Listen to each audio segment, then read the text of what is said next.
হাঁসের মাংস রান্না নিয়ে আমার আসলে একটা প্রবলেম ছিল। মনে হতো যে আইকনিক সেই ডিপ কালো রং আর সেই রিচ ফ্লেভারটা যেন আসেই না। পরে বুঝলাম সিক্রেটটা আসলে কোনো স্পেশাল মশলা না, এটা আসলে ধৈর্য। সেই যে ঈদের পরপরই আমার শাশুড়ি খুব পরম যত্নে এটাকে পরিষ্কার করে আমার জন্য একদম রেডি করে পাঠাই দিছে। রান্না না করার একটাই কারণ যে সময় হচ্ছিল না আর ধৈর্য হচ্ছিল না।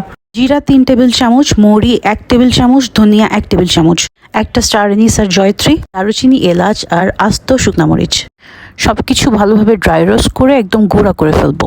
আমি আজকে ম্যারিনেশনটা আগে করছি। রসুন বাটা এখানে দিচ্ছি 3 টেবিল চামচের মতো, আর তার হাফ দিচ্ছি আদা বাটা। পেঁয়াজ বাটা 1 কাপের মতো, আর আস্ত পেঁয়াজও দিচ্ছি 1.5 কাপের মতো। আমার এখানে 2টা হাঁস আছে, সাইজটা বেশ বড়ই বলা যায়।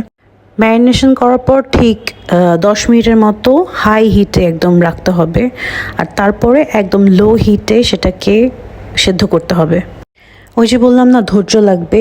ধৈর্যটা হচ্ছে খুবই ইম্পর্ট্যান্ট এই হাঁস রান্নাতে, হোক সেটা আগে ম্যারিনেশন করে বা আগে মশলা কষিয়ে।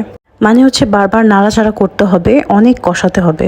বাই দ্য ওয়ে, এই রেসিপিটা কিন্তু একদম প্রো রাঁধুনিদের জন্য না, বাট যারা একদম নতুন রান্নাবান্না করছে না, রান্নাবান্না শিখছে, তাদের জন্য আসলে এটা হেল্পফুল হতে পারে। কারণ আমি যখন নতুন রান্নাবান্না করতাম, আমার জন্য এই জিনিসগুলোই চ্যালেঞ্জিং ছিল, যেগুলো আমি আজকে মেনশন করছি। যাই হোক, প্রথমে দেওয়া পানিটা এখন শুকিয়ে গেছে অলমোস্ট, তাই আমি সেদ্ধর জন্য আরও কিছু পানি দিচ্ছি, প্রায় 1.5 কাপের মতো। প্রায় আরও 15-20 মিনিট পর আমার হাঁসটা ফাইনালি সিদ্ধ হয়ে গেছে।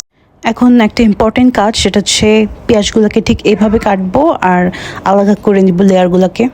এখন তেলের মধ্যে আস্ত শুকনা মরিচ আর কিছু রসুনের সাথে এই পেঁয়াজগুলোকে ভাজা ভাজা করে বাগার রেডি করব একটা।